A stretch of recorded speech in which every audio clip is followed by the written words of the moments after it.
नमस्ते दोस्तों। आज हम फूल और कांटे इस कविता को पढ़ेंगे और साथ साथ इसका अर्थ भी जानने का प्रयास करेंगे। दोस्तों, ये कविता अयोध्या सिंह उपाध्याय हरिऔध जी की है। इस कविता में कवि ने स्पष्ट किया है कि मनुष्य किसी भी कुल में जन्म ले, लेकिन उसे सम्मान अपने अच्छे कर्मों से ही मिलता है।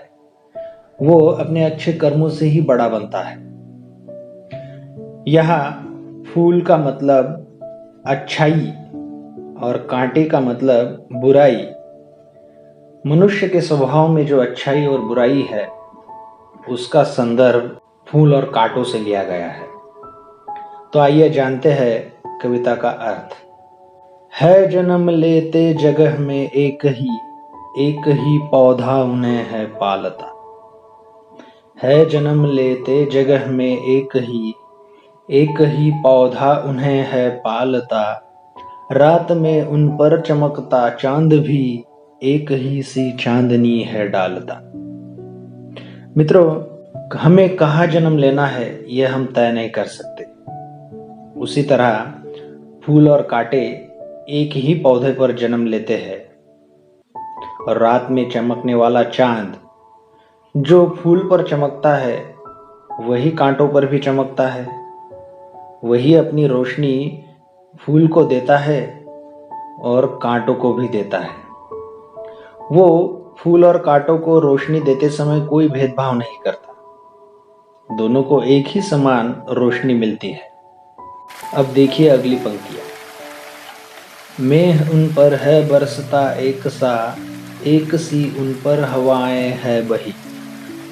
पर सदा ही यह दिखता है हमें, ढंग उनके एक से होते नहीं। यहाँ मेह का अर्थ है मेघ, बादल। तो बादल जो फूल पर बरसता है, अपनी बरसात देता है, वही बरसात कांटों पर भी बरसती है। वही बरसात कांटों को भी मिलती है। जो फूलों को छूकर हवा बहती है, वही हवा कांटों को भी छूकर बहती है।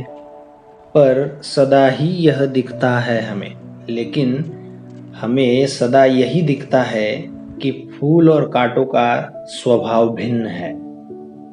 फूल हमेशा आनंद देते हैं और कांटे हमेशा चुभने का काम करते हैं। उनके ये विविध प्रकार के स्वभाव हमें दिखाई पड़ते हैं। चाहे वो किसी भी परिस्थिति में जन्मे हो, उन पर समान परिस्थितियां लागू हो, उनका स्वभाव भिन्न रहता है। आइए देखते हैं अगली पंक्ति का अर्थ। छेद कर कांटा किसी की उंगलियां, फाड़ देता है किसी का वरवसन। प्यार डूबी तितलियों के पर कतर, भौर का है वेद देता शाम तक। दोस्तों, कांटों का स्वभाव यहाँ वर्णन किया गया है। कांटा किसी की उंगलियों को छेद देता है तो किसी के कपड़े फाड़ देता है। कभी कभी तो वो हंसती खेलती तितलियों के सुंदर पंखों को भी कतर देता है। और मंडराता हुआ, गुनगुनाता हुआ जो भौरा है, उस श्यामल काले भौरे का तन भी वेद देता है। फूल लेकर तितलियों के गोद में, भौर को अपना अनूठा रस पिला। निज सुगंध और निराले रंग से, है सदा देता कली जी की खिला। दोस्तों, इन पंक्तियों का अर्थ है, कांटों के विपरीत फूल तितलियों को प्यार से अपनी गोद में बैठाकर मीठा रस पिलाते हैं और भौरों को भी अपने पास बुलाते हैं। इतना ही नहीं, फूल अपनी खुशबू और खूबसूरती से सभी का मन हर लेते हैं, सभी को खुश कर देते हैं। जी की कली खिलना, इसका अर्थ है खुश होना।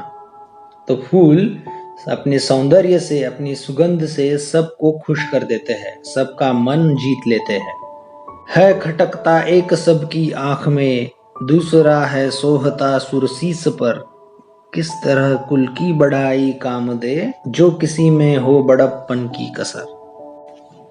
है खटकता एक सबकी आंख में, कांटा सबकी आंखों में खटकता है, वो किसी को अच्छा नहीं लगता। दूसरा है सोहता सुरसीस पर, और दूसरी तरफ जो फूल है वो भगवान के चरणों में अर्पण होता है, भगवान के सिर पर आरूढ़ होता है।